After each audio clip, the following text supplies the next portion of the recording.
伫个地方议员包括陈碧玉、陈秋平、甲李伟智等人的号召，出席的民众有三乡、新化、新市、甲永康等大约300-400位，有的人手摕白布条、头白抗议的旗条，将整个新市多功能的活动中心刻到满满。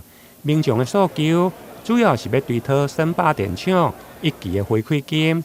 对此，立委陈廷辉上午嘛特别邀请中央环境甲经济部以及台电、中油等官员南下座谈。立委表示，因除了要追讨1期的回馈金以外，另外对着2期发照的部分，嘛强烈拒绝背后的操作者。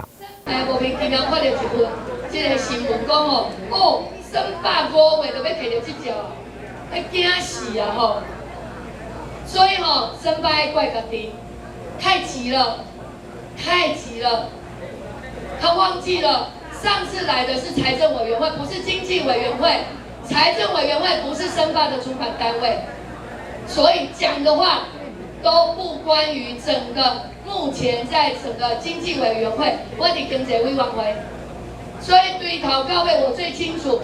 所以我看到那篇新闻，我也吓到了。民众传了歪时说，我靠，可怜，他该做的程序都还没做完，怎么可能5月？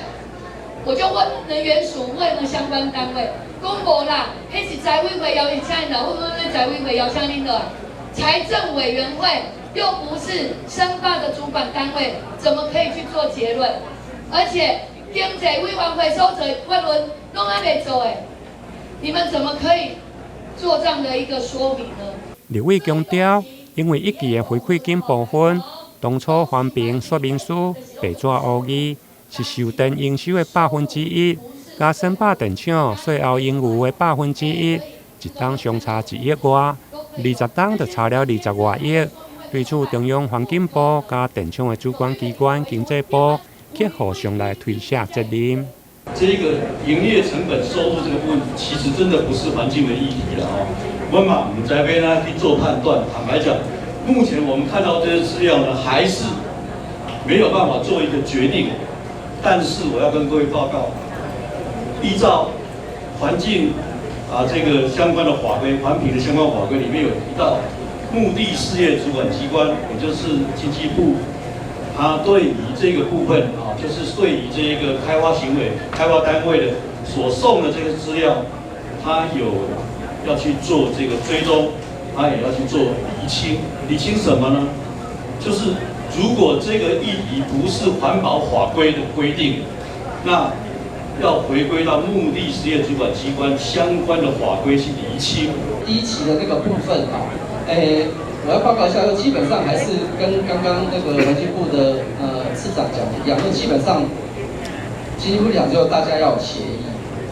好，因为我们的规定在108年定的时候呢，其实108年之前已经有很多电厂在运转，那108年会进到我们的这个法规的限制范围里面，所以我们有去处理那个，也就是说基本上大家达成协议，所以还是照协议来走。大概我跟大家报告。除了1期的回馈金追讨，另外因为申报电厂2期的管线也是沿用1期，对此立委表示，民众爱的是安全，谁会用保证用了20档的天然气管线？